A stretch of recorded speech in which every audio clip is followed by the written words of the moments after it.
Waziri, please be seated.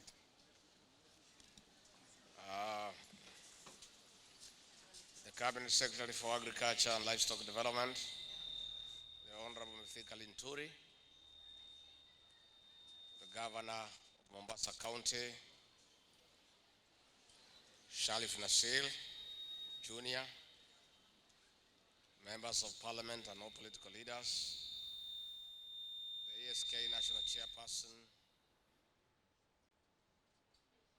Council members, live governors, exhibitors, ladies and gentlemen, hamjambo.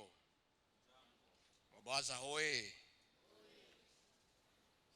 Ladies and gentlemen, it is my great pleasure to join you all for the 119th edition of the Mombasa ESK International Show. This is the first edition after a 3-year break brought about by the COVID-19 pandemic. I commend the Agricultural Society of Kenya, ESK, for a successful return of trade fairs across the country.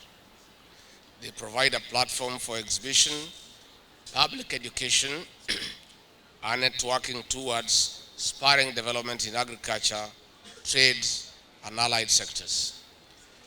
The theme for this trade fair, promoting innovation and technology in agriculture and trade, speaks to the heart of our administration on our resolve to build back better our economy. At the same time, I commend the progress on the Mombasa Showground Integrated Land Use Master Plan, which is 78% complete.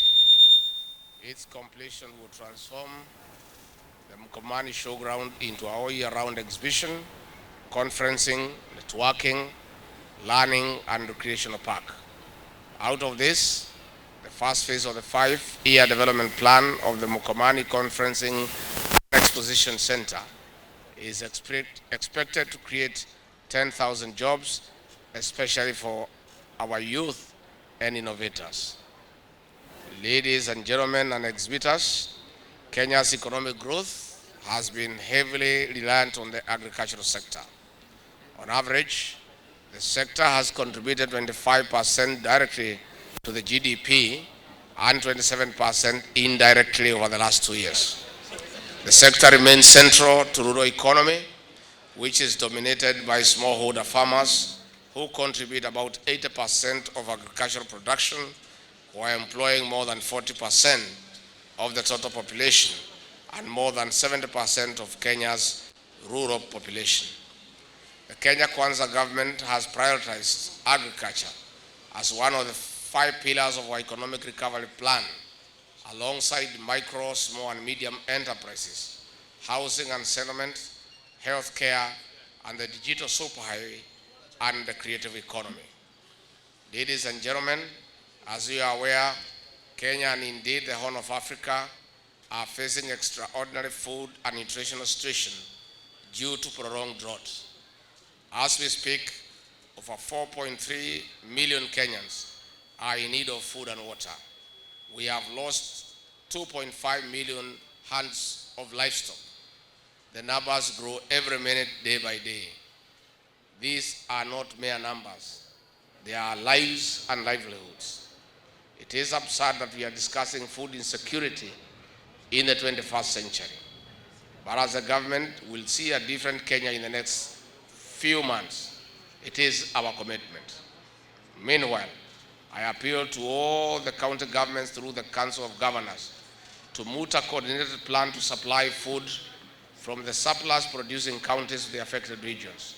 I also appeal to them to consider the lifting of the cess for food on transit to the affected zones affected by droughts. I wish to single out efforts made by the Kenya Private Sector Association, KEPSA, the Kenya Association of Manufacturers, CAM, the Kenya Red Cross, who are playing a key role in the distribution of relief food, development partners, and international humanitarian agencies, as well as Kenyans of goodwill in response to the drought situation. I call for proper utilization of the resources mobilized for this noble cause. Firm action will be taken against anyone who misappropriates the relief food and other resources for this very needed cause. Ladies and gentlemen, I am particularly concerned that despite the promising innovations from our young people, there is low youth participation in agriculture, inadequate integration of ICT, and low mechanization in production.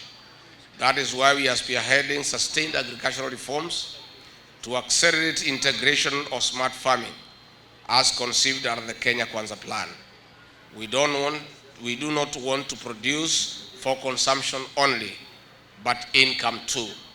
We count on our youth. We'll continue providing an enabling environment for the youth to take our agriculture to the next level, where it also becomes a tool for fighting climate change. On another front, the blue economy is an emerging sector with enormous potential. Mombasa County and the Greater Coastal Region contribute significantly to this subsector. Agriculture alone has a potential area of 1.4 million hectares suitable for fish farming and is capable of producing 750,000 metric tons, valued at more than 250 billion Kenya shillings. Despite this enormous potential, only 2,000 hectares of land is under aquaculture. That is why we have established the State Department for the Blue Economy and Fisheries to drive the development of this critical sector, which is supporting over 2 million people directly and indirectly. I urge the residents of this great county to put more effort so that we can realize more acreage under aquaculture. Ladies and gentlemen, Coast Region has traditionally thrived as a leading producer of cashew nuts and coconut cash crops. We'll continue to implement targeted interventions to revitalize value addition to these two cash crops, which have performed dismally in recent years. I also challenge you to take the logistical advantage of the port city of Mombasa and the free trade zone at Dongo Kudu to gain more from export. Finally, ladies and gentlemen, I once again commend the Agricultural Society of Kenya, the Ministry of Agriculture and Livestock Development, the Governor of Mombasa County, exhibitors, and all other stakeholders who played a role in making this trade fair a success. With those very many remarks, it is now my pleasure to officially open the 2022 ASK Mombasa International Show. Mungu awabariki na Mungu awabariki Kenya.